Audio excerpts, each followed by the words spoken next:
संसद में केंद्रीय गृह मंत्री अमित शाह के भाषण के खिलाफ जयपुर में विरोध प्रदर्शन हुआ। सचिन पायलट शहीद स्मारक पर राजस्थान युवा कांग्रेस के बेरोजगारी के खिलाफ मुख्यमंत्री आवास का घेराव एवं प्रदर्शन में शामिल हुए। इस दौरान हजारों की संख्या में युवा कांग्रेस के कार्यकर्ता भी मौजूद रहे। भारत युवा कांग्रेस कार्यकर्ताओं को हिरासत में लिया गया। जो संसद में प्रकरण हो रहा है उस प्रकार अम्बेडकर साहब को अपमानित करने का काम सत्ताधारी दल कर रहा है। सदन के अंदर अम्बेडकर साहब के प्रति जो भाव रखते हैं पूरी भाजपा माफी मांगनी चाहिए।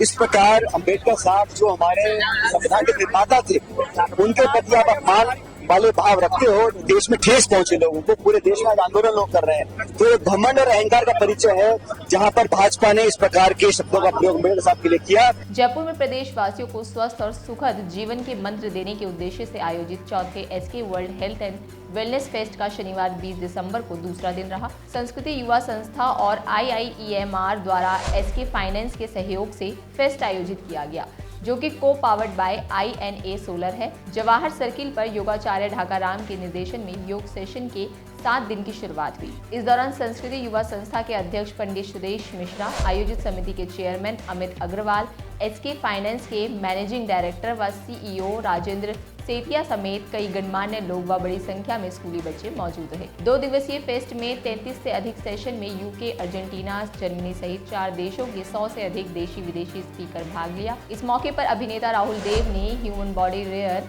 ब्लेंसिंग विषय पर बात रखी। तो जो ये महाकुंभ है अपने सितारों का महाकुंभ, देखिए हेल्थ और वेलनेस के ऊपर पिछले 4 साल से लगातार हेल्थ वेलनेस फेस्टिवल का आयोजन किया जा रहा है और एसके फाइनेंस इसको स्पॉन्सर कर रहा है और इसके पीछे उद्देश्य यही है कि लोग हेल्थ के प्रति अवेयर हों। ऐसे अलग अलग विशेषज्ञ जिन्होंने कि हेल्थ को जिया है और हेल्थ के प्रति उनका बहुत अच्छी जानकारी रखते हैं, ऐसे अलग अलग विशेषज्ञ हमारे बीच में आने वाले हैं 2 दिन तक। इसकी शुरुआत में आज डॉक्टर्स चर्चा करेंगे, साथ साथ राहुल देव जो फिल्म स्टार है वो आ रहे हैं, इसके अलावा महिमा चौधरी आ रही हैं, मुग्धा घोष आ रही हैं। ये सब वो लोग हैं फिटनेस फ्री हैं और ऐसे लोगों के माध्यम से जब लोगों को अवेयरनेस मिलती है तो बहुत कुछ सीखने को मिलता है। और मेरा ये मानना है कि अगर आपकी सेहत ठीक है तो सब कुछ ठीक है, सेहत ठीक नहीं है तो कुछ भी ठीक नहीं है। हमारे कहावत कही जाती है कि पहला सुख निरोगी काया, दूसरा सुख घर में हो माया। सबसे पहला काम क्या है, सुखी होना, इसके लिए निरोगी काया होनी जरूरी है।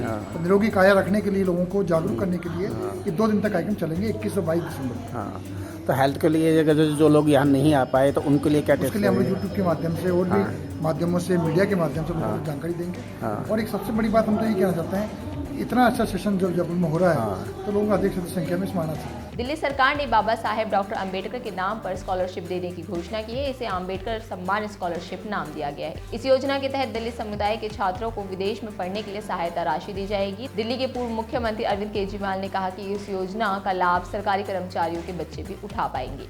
मुंबई में बांग्लादेशी घुसपैठियों के लिए डिटेंशन कैंप बनेगा। CM देवेंद्र फडणवीस ने शुक्रवार 20 दिसंबर को विधानसभा में इसकी जानकारी दी। उन्होंने कहा कि डिटेंशन कैंप के लिए BMC से जमीन मांगी जाएगी। CM ने कहा कि हाल ही के दिनों में हमने देखा कि नशीली दवाओं के मामले, अवैध प्रवेश के मामले, अवैध बांग्लादेशी, ये सभी विदेशी नागरिक होते हैं।